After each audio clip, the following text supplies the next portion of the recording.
Alhamdulillahirrabbilalamin. Wassalatu wassalamu ala rasulillah wa ala alihi washabihi wasallam. Asyhadu an la ilaha illallah wahdahu la syarikalah wa asyhadu anna Muhammadan abduhu wa rasuluh. Kita jumpa lagi dalam sesi video pembelajaran pengantar akuntansi 1 bersama saya Muhammad Ridwan. Video kali ini kita akan membahas sambungan dari siklus akuntansi, yaitu jurnal penyesuaian. Sebagaimana pada video-video sebelumnya, kita sudah membahas bahwa siklus akuntansi itu titik mulainya adalah adanya transaksi. Kemudian dari transaksi tersebut akan dibuat bukti transaksi yang menandakan bahwa transaksi tersebut benar-benar terjadi. Nah, bukti transaksi tersebut kita catat dalam buku catatan transaksi harian yang dinamakan jurnal, buku jurnal. Jadi prosesnya penjurnalan atau pencatatan, journalization. Nah, setelah di jurnal, maka kita menempatkan atau memposting masing-masing akun yang terdapat dalam jurnal tersebut kepada buku besarnya masing-masing. Nah, buku besar tersebut akan diambil saldonya pada tanggal-tanggal tertentu sesuai dengan kebutuhan untuk dimasukkan ke dalam satu daftar yang sederhana yang memuat semua saldo akhir atau saldo pada tanggal tertentu untuk dicantumkan dalam satu daftar yang dinamakan dengan neraca saldo, yaitu trial balance. Nah, terakhir kita sudah bahas pada video-video sebelumnya baru sampai batas neraca saldo, yaitu trial balance. Secara sekilas, neraca saldo ini sudah bisa kita jadikan sumber data untuk membuat laporan keuangan. Karena semua akun dan semua saldo sudah lengkap di dalam neraca saldo tersebut. Namun sebenarnya belum bisa karena data saldo yang ada di neraca saldo tersebut tidak semuanya sudah menunjukkan kondisi yang sebenarnya. Ya. Jadi dalam neraca saldo tersebut ada akun-akun tertentu yang sudah ada saldonya di situ, namun belum menunjukkan saldo dia yang sebenarnya. Misalkan piutang, ya. Piutang usaha misal 20 juta. Ya, di neraca saldo pada tanggal terakhir tersebut, misalkan pada tanggal pelaporannya, neraca saldo di situ memuat piutang usaha 20 juta. Nah, belum tentu piutang usaha tersebut benar-benar 20 juta pada tanggal tersebut. Bisa saja sebenarnya cuma 18 juta misalkan. Bukan 20 juta, tapi 18 juta. Nah, karena di neraca saldo masih dicantumkan 20 juta, maka piutang usaha tersebut harus disesuaikan, dikoreksi supaya jadi 18 juta. Supaya jadi mencantumkan saldo dia yang sebenarnya, yaitu 18 juta, bukan 20 juta. Nah, proses untuk mengubah saldo ini menjadi saldo yang benar, ya, pada siklus akuntansi setelah neraca saldo, itulah yang namanya penyesuaian. Ya, jadi harus dilakukan penyesuaian. Dan mekanisme penyesuaian ini tentu saja melalui penjurnalan. Makanya, siklus akuntansi setelah neraca saldo itu dinamakan jurnal penyesuaian. Nah, video kali ini kita akan membahas jurnal penyesuaian ini. Apa saja akun-akun yang harus disesuaikan? Yuk kita lihat. Oke. Ayat jurnal penyesuaian. Adjusting journal entries. Di sini disebutkan bahwa ayat jurnal penyesuaian ini dilakukan di akhir tahun tutup buku. Sebenarnya bisa dilakukan, tidak mesti akhir tahun tutup buku, bisa saja tiap bulan, ya. Tapi yang jelas minimal memang sekali, yaitu pada saat tutup buku akhir tahun. Terus tujuannya apa? Tujuannya untuk mengetahui saldo neraca dan laba rugi yang sebenarnya. Ya, jadi untuk mengetahui saldo neraca dan laba rugi yang sebenarnya. Alias ya untuk mengetahui saldo akun-akun semuanya sesuai dengan kondisi yang sebenarnya. Berarti ada akun-akun yang tidak mencantumkan kondisi yang sebenarnya. Nah, akun-akun yang mana saja itu? Maka ada beberapa akun-akun atau pos-pos atau rekening-rekening ya yang memang harus dibuat jurnal penyesuaiannya. Di buku ini dibagi menjadi 5 pembagian. Kita akan bahas satu persatu. Pertama, yaitu kelompok pos-pos deferred. Ya, istilah deferred atau deferral sudah diindonesiakan menjadi deferral, yaitu segala beban atau pendapatan yang sifatnya di muka.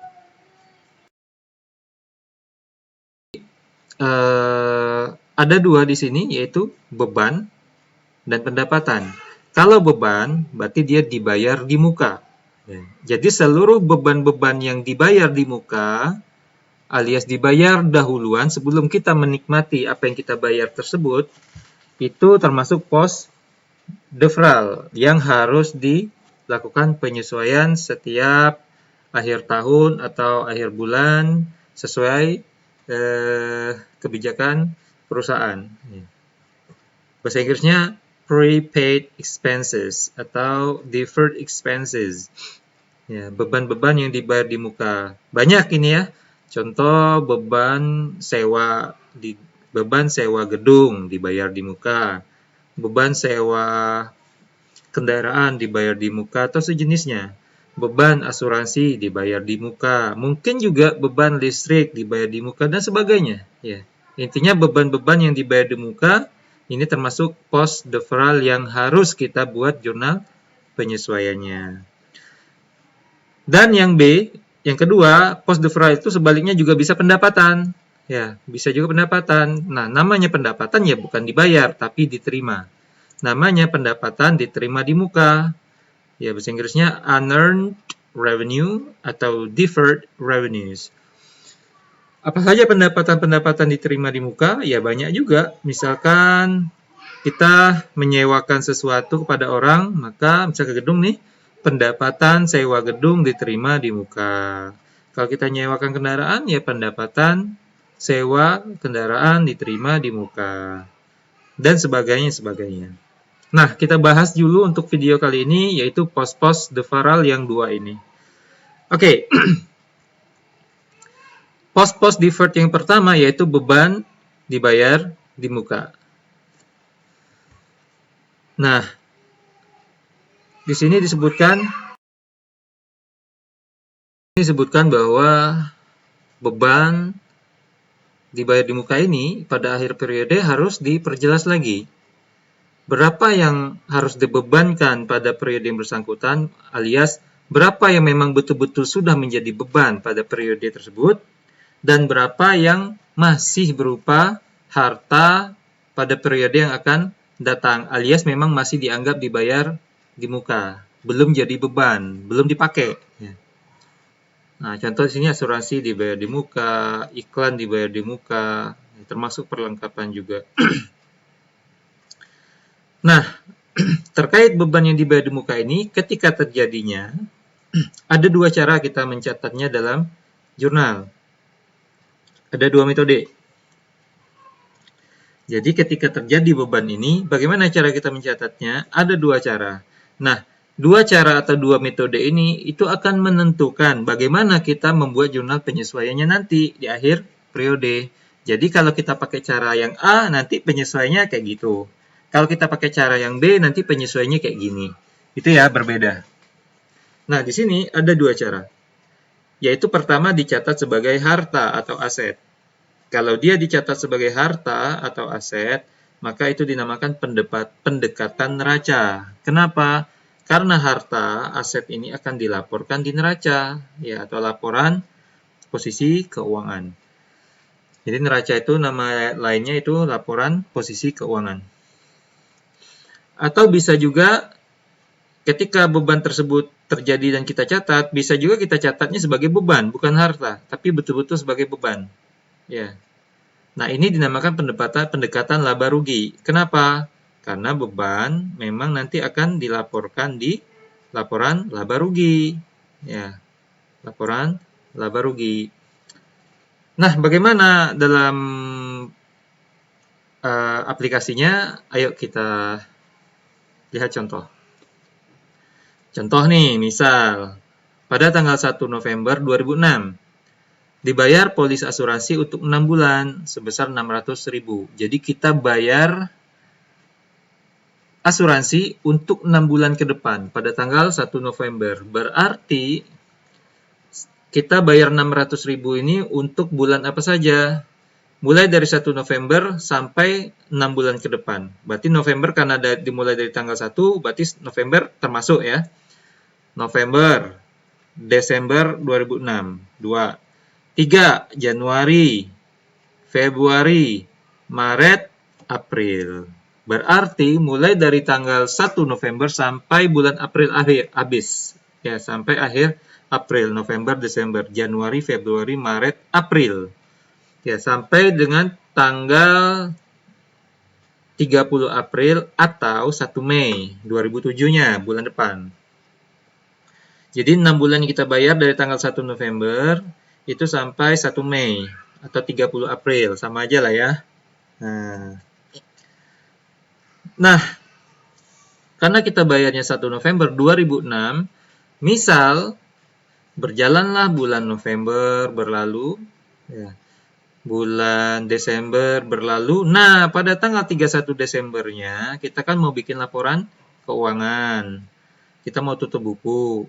Berarti pada tanggal 31 Desember ini kita harus bikin jurnal penyesuaian. Jadi kalian harus tahu, harus ingat sekali lagi, jurnal penyesuaian itu kita lakukan, kita buat apabila kita ingin menutup buku atau membuat laporan keuangan. Jadi kalau kita mau buat laporan keuangan atau mau tutup buku di akhir tahun, ingat kita harus lakukan jurnal penyesuaian. Di contoh ini pada tanggal 31 Desember 2006, akhir tahun 2006. Berarti dia mau tutup buku untuk tahun 2006 untuk dibuka lagi buku baru tahun 2007. Berarti 600.000 yang dibayar untuk 6 bulan ini pada tanggal 1 November itu memang dibayar di muka. Ya. Tapi setelah sampai tanggal 31 Desember bukan total 600 lagi yang dibayar di muka. Tapi sudah lewat 2 bulan, yaitu apa? November dan Desember. November sudah lewat, Desember sudah lewat. Berarti ada 2 bulan yang asuransi dibayar di muka tersebut sudah bukan DP lagi, tapi sudah lewat 2 bulan. Jadi 600 untuk 6 bulan alias sebulan kan 100. Berarti 2 bulan 200.000. Nah, 200.000 ini tidak bisa kita anggap sebagai asuransi dibayar di muka lagi. Tapi karena udah lewat, berarti memang sudah kita nikmati, alias maksudnya waktunya udah lewat. Nah, kalau sudah lewat seperti itu, maka kita harus buat 200.000-nya sudah menjadi beban. Ya. Sedangkan 4 bulan sisa yang masih belum kita lewati, itu masih dianggap bayar di muka. Kenapa? Ya belum lewat waktunya, kita belum lewati dan belum kita nikmati. Jadi itu masih uang kita, ya dibayar di muka, berarti masih dianggap harta kita. Jadi yang beban biaya yang kita bayar di muka itu kita anggap masih harta kita, cuma di tangan orang yang kita bayar. Jadi ada pembagian 200 yang betul-betul sudah jadi beban yang sudah terlewati, yaitu untuk bulan November dan Desember. Sedangkan Januari, Februari, Maret, April itu masih menjadi harta kita, alias kita belum menikmati uang yang kita bayar tersebut sebagai beban. Oke, nah kalau begitu sekarang kita lihat bagaimana cara penjurnalannya. Lihat kolom yang pertama. Ini adalah metode yang pertama. Apabila dicatat sebagai harta atau aset. Ya. Kolom yang kedua apabila dicatat sebagai beban. Kita coba satu persatu. Nih. Misalkan pada tanggal 1 Novembernya pas bayar, perusahaan mencatat biaya yang dibayar di muka itu sebagai aset, maka dia catat sebagai aset. Maka muncullah asuransi dibayar di muka. Jadi asuransi dibayar di muka ini adalah akun kelompok aset, harta. Sebenarnya lengkapnya gini, beban asuransi dibayar di muka. Ya, beban asuransi dibayar di muka.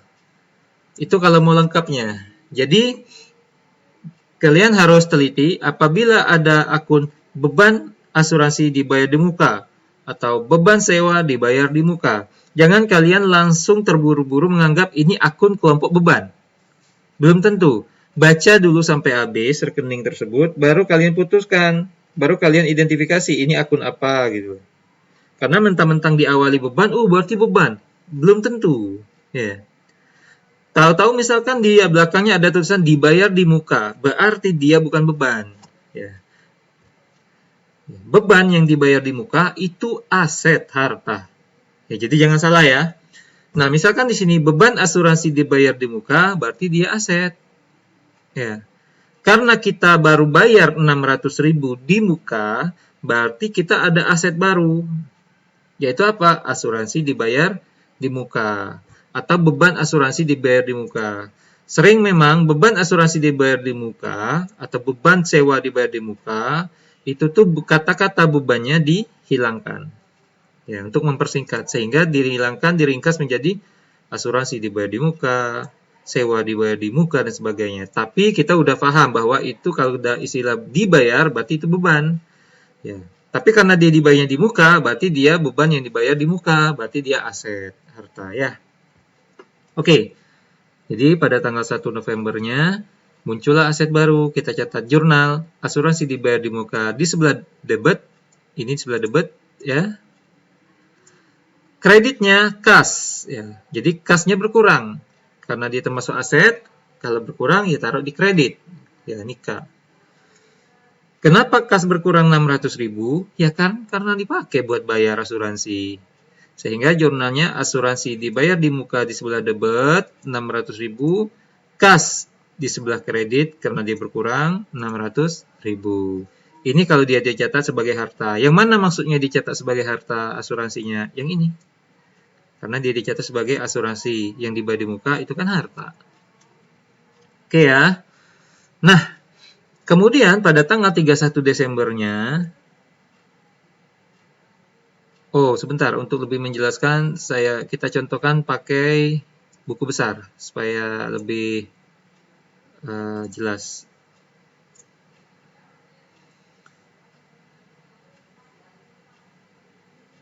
Bentar ya.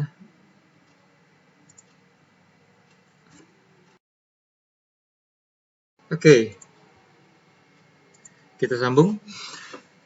Jadi misalkan gini, kita buat langsung dengan buku besar ya supaya jelas. Jadi pas kita bayar asuransi dibayar di muka, maka misalkan di sini ada akun asuransi dibayar di muka, dibayar di muka, sekarang gitu ya. Aduh, bentar.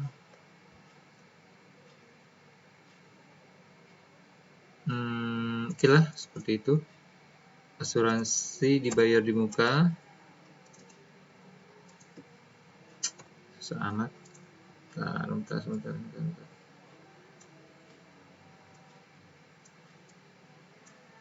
Nah, misalkan gitu tuh.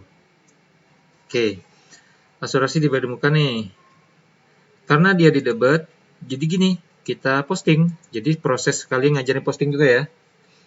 Asuransi dibayar di muka pada tanggal 1 November, ada 600.000 di debit. Maka kita buat 600.000 di debit sini. Nah, terus okay.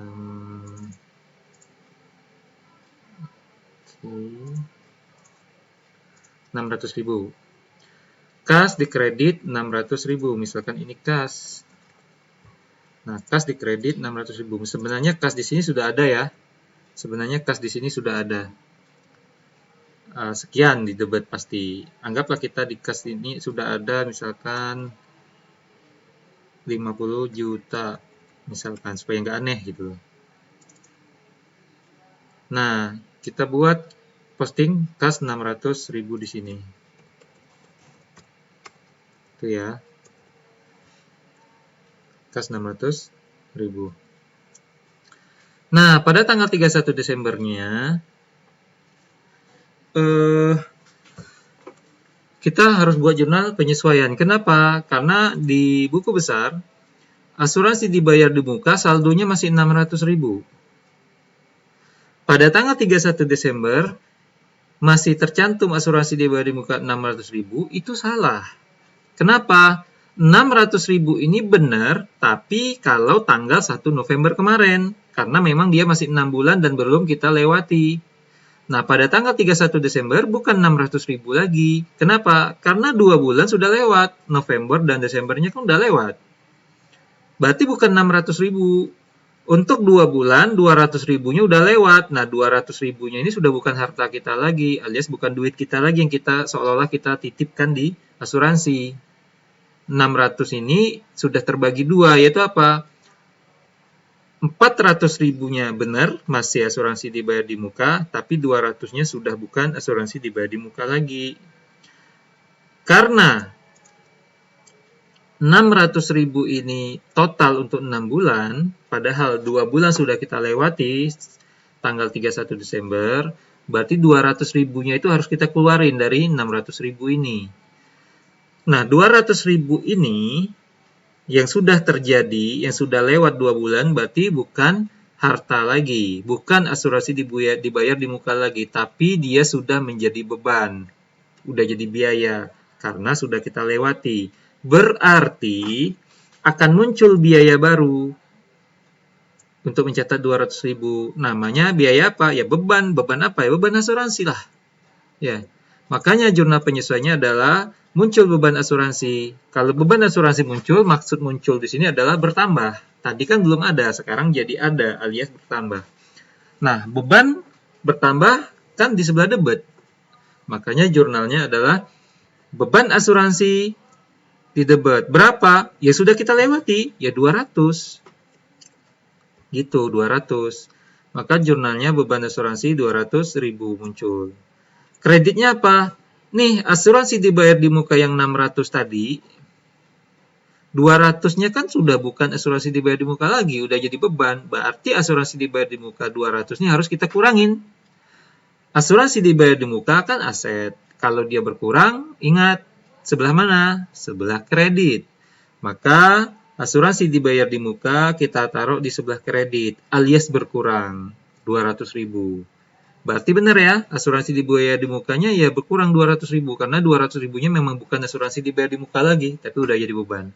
Sehingga jurnal penyesuaiannya kalau kita pakai metode pencatatan harta yang ini tadi dibayar di muka tadi, maka jurnal penyesuaiannya adalah beban asuransi debit 200.000 pada asuransi dibayar di muka di kredit 200.000.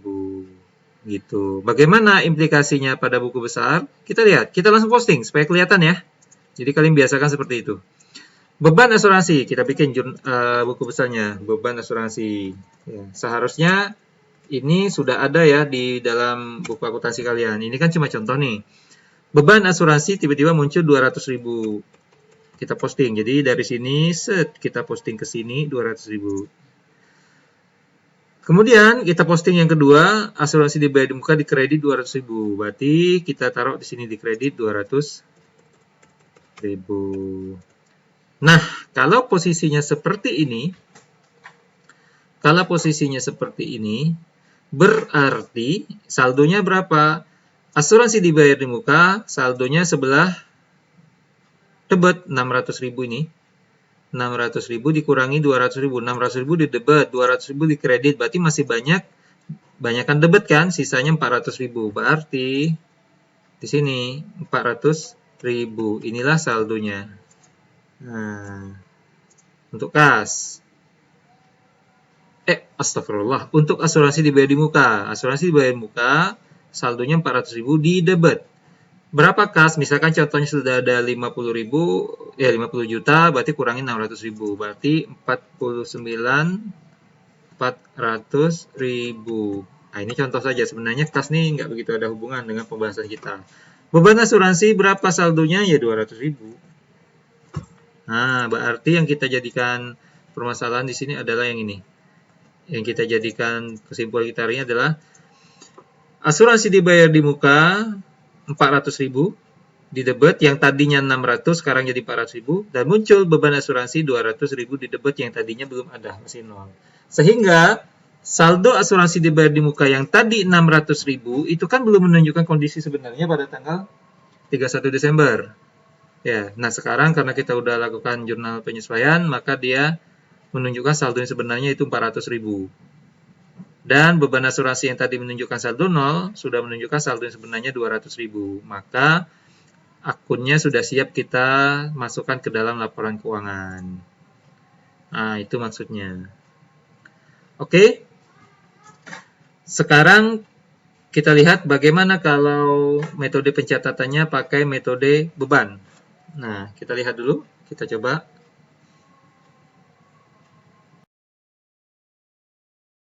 Contoh. November. Ketika kita bayar 600.000, kita pakai metode beban misalkan. Maka 600.000 ini kita catat sebagai beban. Betul-betul beban. Ya. Nah, karena kita bayar 600.000, maka muncullah yang namanya beban asuransi. Karena bertambah. Ya, beban asuransi bertambah. Nah, beban asuransi bertambah sebelah debit.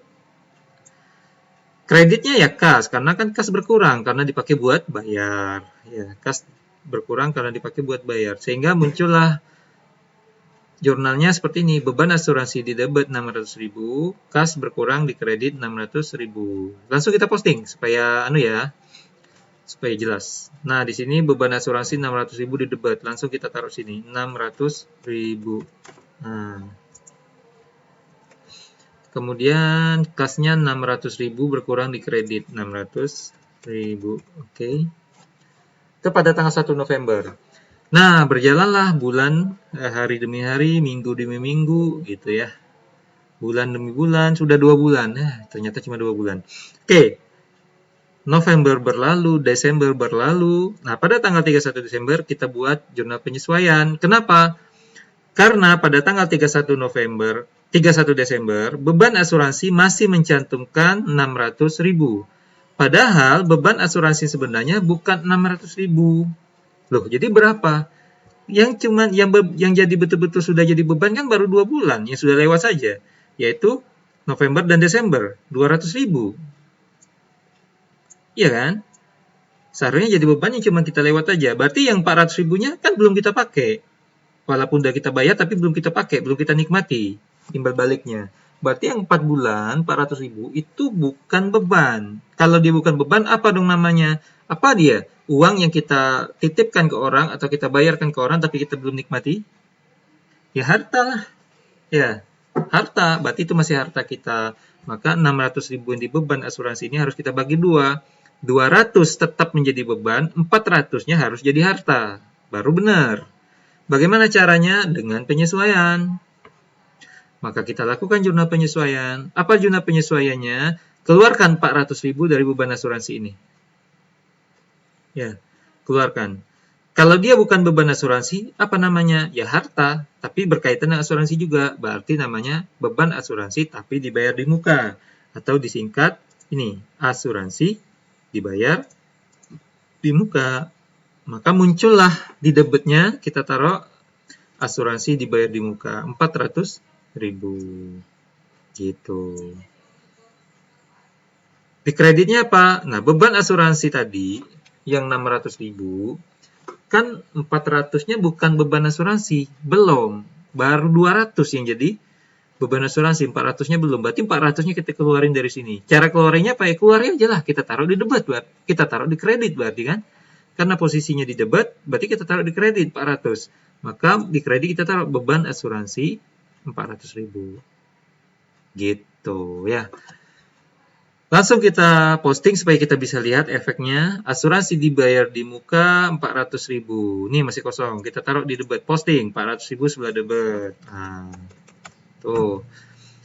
Beban asuransi di kredit 400.000. Taruh 400.000 di kredit. Berarti berapakah saldo yang benar setelah di penyesuaian ini? Kita buat. Berarti ini saldo inventory-nya 400.000. Maaf. Asuransi dibayar di muka 400.000. Ya. Kas 50 jut kurang 600.000. Beban asuransi 600.000 kurang 400.000. Di sebelah debat kan. Tuh. Dah selesai. Maka asuransi dibayar di muka lah yang kita laporkan nanti di dalam neraca 400.000. Kalau yang tadi masih 0.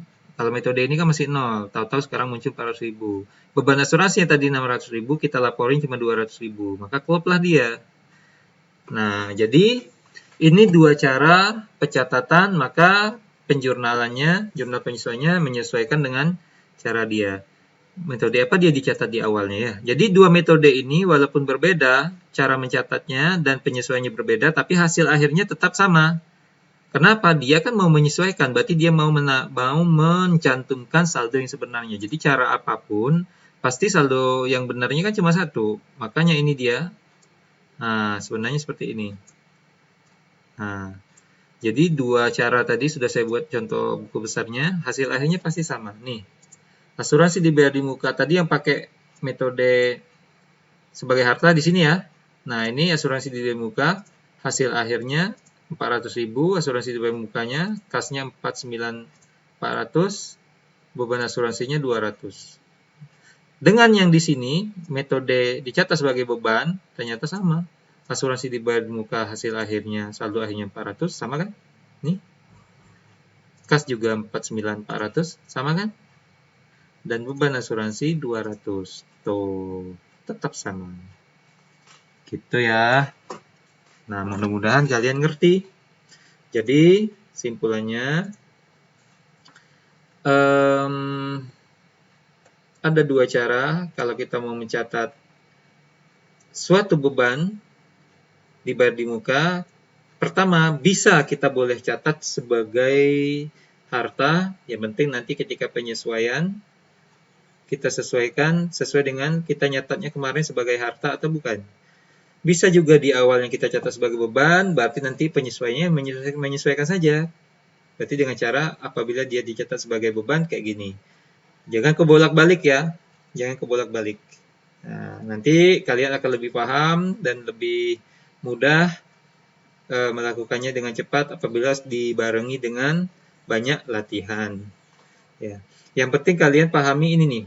Hitung-hitungan periodenya, yang mana yang udah jadi beban dan mana yang masih menjadi harta. Ya, jadi kalian bisa bagi-bagi yang kalian bayar itu, yang kita bayar itu pembagiannya yang jadi beban sekian, yang menjadi harta masih itu sekian. Oke ya. Sekarang kita lihat contoh, masih contoh tentang ini, suatu biaya yang dibayar di muka. Agak berbeda sedikit, tapi sebenarnya sama konsepnya, yaitu perlengkapan. Nah, perlengkapan ini perlu kalian pelajari karena dia agak beda dengan yang ini. Misalkan nih contoh gini, mirip sih. Pada tanggal 1 November 2006 kita beli perlengkapan kantor 600.000. Ya, 600.000. Nah, pada akhir periode alias 31 Desember ternyata perlengkapan yang ada itu tersisa 200.000. Perlengkapan di sini kan kalian udah ngerti nih maksudnya apa. Ya, yaitu bahan habis pakai kayak mungkin kalau di kantor tuh kayak pulpen, tinta printer gitu ya. Penghapus kalau masih pakai sih. Tip X kalau masih pakai gitu. Ya kayak gitulah ya. Pensil gitu. Kertas-kertas, ATK lah. Misalkan pada 1 November kita beli seluruh ATK atau perlengkapan itu dengan total duitnya 600.000. Nah, terus kan November dan Desember kan tentu kita pakai kertas, kita pakai pena, kita pakai gitu ya, tinta juga kita pakai. Nah, misalkan ternyata pada tanggal 31 Desember kita hitung-hitung lagi perlengkapan ATK yang kita masih ada tuh berapa. Ternyata yang belum terpakai misalkan sini bisa diperkirakan 200.000. Berarti 400.000-nya sudah tidak ada lagi alias sudah kepakai. Ya, sudah terpakai. Tapi di buku besar perlengkapan masih tercantum 600.000. Ya, baiknya kita buat seperti tadi ya, kita pakai buku besar ya. Saya bikin dulu buku besarnya sebentar. Udah siap? Nah, di sini kita contohkan nih. Perlengkapan kita beli 600.000 pada 1 November. Nah, kalau kita catat sebagai harta aset, maka kita catatnya ya perlengkapan. Karena perlengkapan kan termasuk harta. Maka perlengkapan bertambah 600.000, kas berkurang 600.000 di kredit karena apa? Dipakai bayar buat beli perlengkapan. Langsung kita posting. Ini pertama kali pembelian ya. Perlengkapan jadi 600.000 di debit. Oke, kita buat sini. 600.000. Kemudian kas di kredit 600.000. Nah, kas ini sebenarnya belum pembahasan kita. Ya, bukan pembahasan sini, tapi tidak apa-apa lah. Pokoknya kita posting. Nah, nanti pada tanggal 31 Desember, perlengkapan tersisa tinggal 200, berarti kan 400 kepake. 400 kepake. Berarti 400 yang perlengkapan yang terpakai itu sudah bukan perlengkapan lagi. Nah, di sini pada tanggal 31 Desember, perlengkapan masih mencantumkan nilai dia 600.000. Padahal pada tanggal 31 Desember bukan 600.000 lagi perlengkapan tersisa. Yang tersisa cuma 200.000. Ya, yang tersisa cuma 200.000. Maka kita harus buat bahwa perlengkapan ini saldo akhirnya jadi 200.000. Bagaimana caranya? Berarti perlengkapan harus kita kurangi 400.000-nya. Bagaimana cara mengurangi perlengkapan 400.000? Yang mudah, tinggal taruh di kredit 400.000. Makanya kita buat dalam jurnal penyesuaian perlengkapan di kredit 400.000. Nih. Ya. Perlengkapan di kredit 400.000. Alias kita kurangin.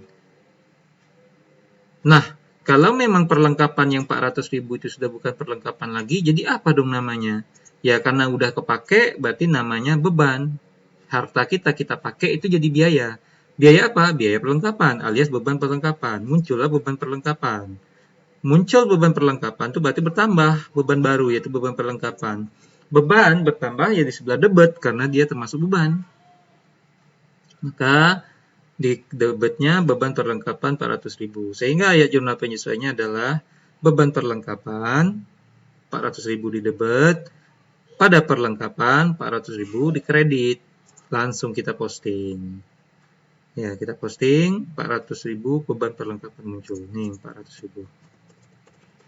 Nah, perlengkapannya 400.000 di kredit. Tuh. Dah, sekarang kita lihat. Berapa saldonya? 600.000. Karena dia lebih besar debit, berarti di debit 600.000 kurangi 400.000. 200. Kas tetap segini. Beban perlengkapan yang 400. Jadi tadi masih tercantum 600.000 perlengkapannya, sekarang sudah jadi 200.000. Tuh ya. Beban perlengkapan tadi 0, sekarang sudah ada 400.000. Oke. Itu kalau kita catat perlengkapannya kita catat sebagai harta di awal, maka penyesuaiannya seperti ini. Sebaliknya, bagaimana kalau dari awal pas kita beli, kita langsung catat sebagai beban perlengkapan semua? Ya. Oke, kita coba. Siapa takut? Nah. Tuh, contohnya. Pas kita beli, kita bukan catat sebagai perlengkapan kayak yang tadi, tapi kita catat sebagai beban. Ya, anggap ketika kita bayar itu, kita catat sebagai beban. Maka jurnalnya beban perlengkapan, 600.000 di debit, muncul beban baru, pada kas 600.000 di kredit, karena kita pakai buat bayar. Maka beban perlengkapan langsung posting saja. Nah, 600.000 pada kas 600.000. Sebenarnya kita contoh lah di sini kas itu ada tadi berapa ya? Anggaplah 50 juta. Sebenarnya contoh ya. Nggak mungkin kas itu minus gitu. Dia beli perlengkapan pasti dari kas. Jadi yang ini yang penting nih, yang kas 600.000. Nah, bagaimana nyatet jurnal penyesuaiannya? Pada tanggal 31 Desember, beban perlengkapan masih tercantum 600.000. Padahal beban perlengkapan pada tanggal 31 Desember bukan 600.000, tapi berapa? 400.000. Cuman, kenapa? Karena 200 ribunya perlengkapan itu masih ada. Kalau masih ada, berarti dia belum jadi beban. Ya, kalau masih ada 200 ribu, berarti sebenarnya ini bukan beban, tapi perlengkapan beneran. Karena dia masih ada berupa barangnya. Berarti yang betul-betul jadi beban perlengkapan itu sebenarnya cuma 400 ribu. Berarti beban perlengkapan yang 600 ribu ini harus kita ubah menjadi 400 ribu. Maka caranya gimana? Kalau kita mau mengurangi beban perlengkapan 400 ribu, beban perlengkapan ini kita mau kurangin jadi 400 ribu, berarti kita kurangin 200 ribu kan? Maka beban perlengkapan kita kurangin, berarti kalau beban berkurang ya dikredit. Kita kurangin, kita taruh di kredit 200 ribu supaya dia jadi 400. Maka jurnal penyesuaiannya akan kita buat pasti di sebelah kreditnya beban perlengkapan 200 ribu. Nah, kayak gini. Beban perlengkapan 200 ribu di kredit. Supaya dia berkurang. Kalau memang dari 600 ribu yang sudah kita bayar kemarin, 200 ribunya bukan beban, berarti dia apa dong? Berarti dia masih perlengkapan yang belum terpakai. Kalau dia perlengkapan yang belum terpakai, ya namanya perlengkapan masih. Tadi perlengkapan masih 0 nih, 0. Maka kita buatlah supaya dia perlengkapannya jadi 200, karena itu sisa. Maka perlengkapan muncul, ya namanya muncul alias bertambah di sebelah debit. Itu, ini dia. Maka muncullah perlengkapan di debit 200 ribu. Sehingga jurnal ayat jurnal penyesuaian lengkapnya adalah perlengkapan 200 ribu di debit bertambah beban perlengkapan 200 ribu berkurang di kredit. Langsung kita posting. Perlengkapan 200 ribu. Beban perlengkapan kredit 200 ribu. Maka saldonya masing-masing langsung saja. Nah, di sini 600 kurang 200 karena dia masih besar debit ya. Maka ini dia. Berarti dengan cara seperti ini pada tanggal 31 Desember yang benar adalah tadi perlengkapan cuma 0, sekarang yang benar sudah jadi 200. Benar? Benarkah itu? Benar. Memang karena di soalnya perlengkapan yang tersisa 200 ribu pada tanggal 31 Desember. Berarti benar jadi 200 ribu ya. Beban perlengkapannya karena tadi 600 ribu salah. Ya, kalau 31 Desember. Yang betul tinggal 400 ribu. Ya benar. Maka dengan dua metode ini hasilnya sama. Ya, dengan dua metode yang berbeda tapi hasil sama. Nih. Nah. Sama ya. Ilustrasinya nih. Dengan metode yang berbeda, tetap hasilnya pasti harus sama. Nih. Perlengkapan 200, saldo akhirnya kalau pakai metode harta, ini juga pakai metode beban juga tetap 200 kok. Ya. Beban perlengkapan juga sama-sama 400. Dengan metode yang berbeda. Kalau ini misalkan kas ya, ini kan cuma contoh. Tetap aja lah, sama aja lah. Nah, itu dia. Oke. Saya harap kalian mengerti. Inilah dia contohnya. Ini tadi sudah saya contohkan dengan Excel ya. Kalau dia ini pakai pakai buku besar yang lengkap nih. 2 kolom saldo. Pada tanggal 1 November, ini salah, ini 1 November nih. Ya, 1 bulan 10 pembelian 600 ribu di debit perlengkapan, maka perlengkapan 600 terus 31 Desembernya sesuaikan dikurangi 400 jadi 200 sehingga perlengkapan tersisa 200 ya, itu seperti itu, sama aja seperti yang di Excel tadi ya. Oke, itulah dia cara menyesuaikan akun deferral terkait yang pertama yaitu beban yang dibayar di muka. Ya, jadi itulah dia beban dibayar di muka. Cara mencatatnya ada dua, simpulannya bisa catat sebagai harta atau aset, bisa catat sebagai beban. Nah, penyesuaiannya menyesuaikan sesuai dengan metodenya masing-masing. Nah, yang kedua, pos-pos deferred-nya adalah pendapatan diterima di muka. Kalau tadi beban-beban dibayar di muka, maka yang kedua adalah pendapatan diterima di muka. Nah, kita akan bahas pendapatan diterima di muka ini di video selanjutnya karena ini terlalu panjang ya. Yang ini kalian pahami dulu, mudah-mudahan bermanfaat dan mudah-mudahan kalian bisa memahaminya. Baiklah, kita ketemu lagi di video selanjutnya untuk membahas pendapatan diterima di muka serta penyesuaiannya. Ya, sallallahu ala nabiyina Muhammad wa ala alihi wasallam. Subhanakallahumma bihamdika asyhadu an la ilaha illa anta astaghfiruka wa atubu ilaik. Assalamualaikum warahmatullahi wabarakatuh.